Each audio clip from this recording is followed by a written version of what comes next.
I'm Rebecca Jackson and I'm the director of the Big Fandango in Bury, and we're a community arts centre. What sits behind everything that we do is suicide prevention, and that is something that I'm really passionate about. I lost my daughter to suicide in 2014, and at that time there was no support there for families left behind. And unfortunately, that situation hasn't changed. Mental health services in the UK at the moment is broken, and everybody is aware of that. We have early intervention services with people sat on up to 2 years waiting lists, and they're not getting seen and they're not getting the help that they need. So what we wanted to set up here was a place where we could catch people before they ever reached crisis point.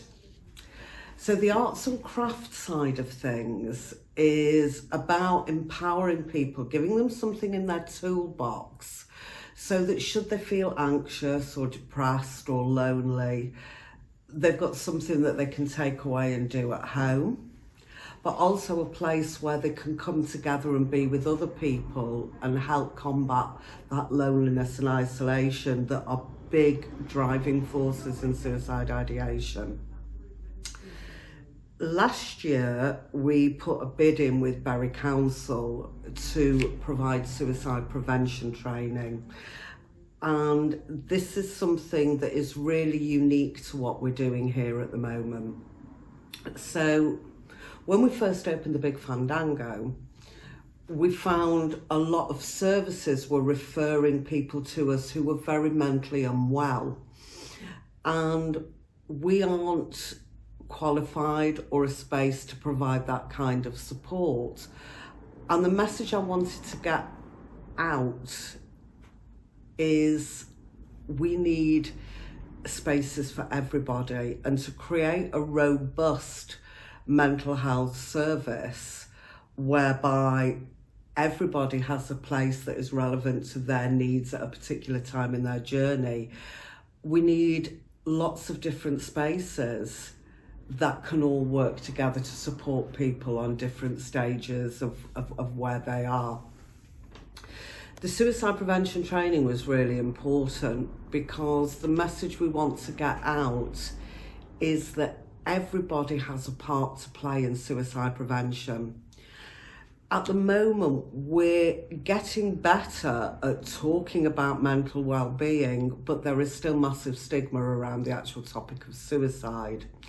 There is a lack of understanding. There is a lack of understanding of what drives people to take their own life. And that can only come with training, and we all have a part to play there.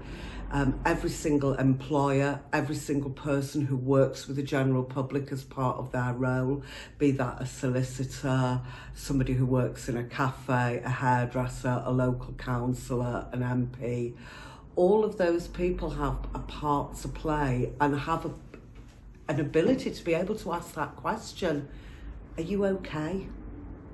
How are things for you at the moment? And to be able to know how to open a conversation confidently about suicide and suicide ideation, and also to be able to signpost people to help. And that brings us back round to the Big Fandango, because in order to signpost people for help and support, there needs to be places to signpost people to. So what we're creating here is a complete wraparound suicide prevention service. So we have the training. So far, we have trained over 100 people across Bury to have that really important life-saving conversation.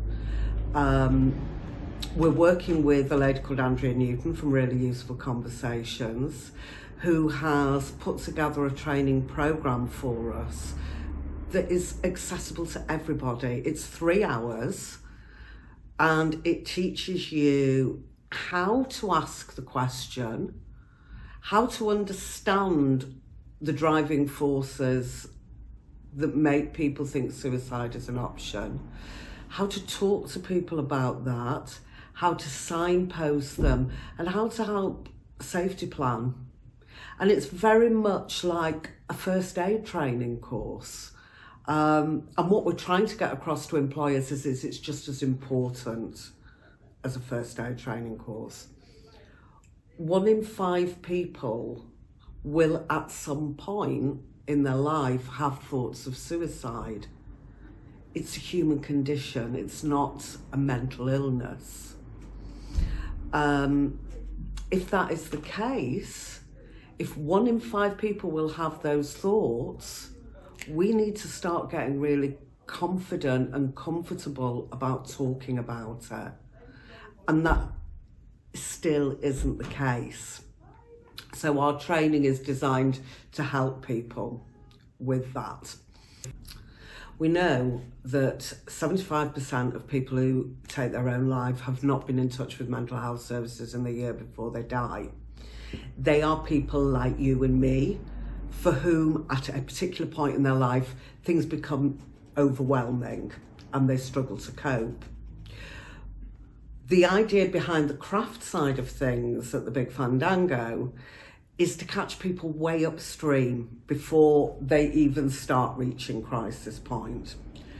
We know that art and crafting has a huge centuries-old tradition behind it of being calming, relaxing, meditative, mindful, and helps get rid of those anxious thoughts. So a lot of the crafts that we run here have that in mind, that sits behind them.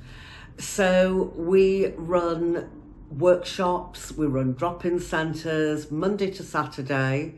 We have a really active quilting group that meets on a Thursday morning, mainly at this moment in time with older ladies, 60 plus, who are retired or for whatever reason find themselves with time on their hands, maybe lonely, and they come together as a group and they talk and they do stuff that otherwise they may have done on their own at home.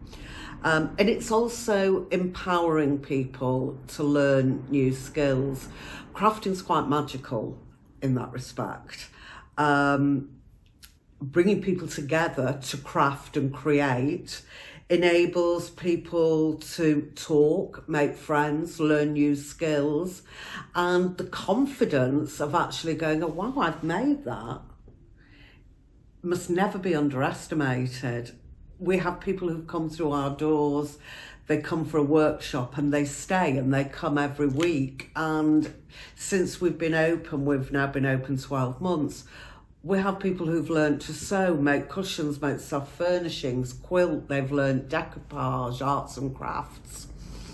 On a Saturday morning, we do woodworking with Colin from Men in Sheds, which was designed very much to attract men to come along to the centre. We know that suicide is the biggest killer of middle-aged men. So it's really important for them to have spaces to do stuff. It isn't just about sport. Not everybody wants to play football or run around the park. Woodworking, again, is that meditative process that absorbs your thoughts and you go, wow, look what I've made. So the crafting side works very well with everything else that we do. What is unique about the Big Fandango is, and I believe we are the only place in the country that offers this complete wraparound suicide prevention service. We have the really important life-changing stuff, the suicide prevention training. We have a peer support group once a month for families who are bereaved by suicide. And we also have the crafting sessions, and that in itself, for some people, can be a game changer. It can be life-changing. Forging those relationships, learning those skills, empowering people to say, look what you can do. It saves lives. Hi, my name is Jackie.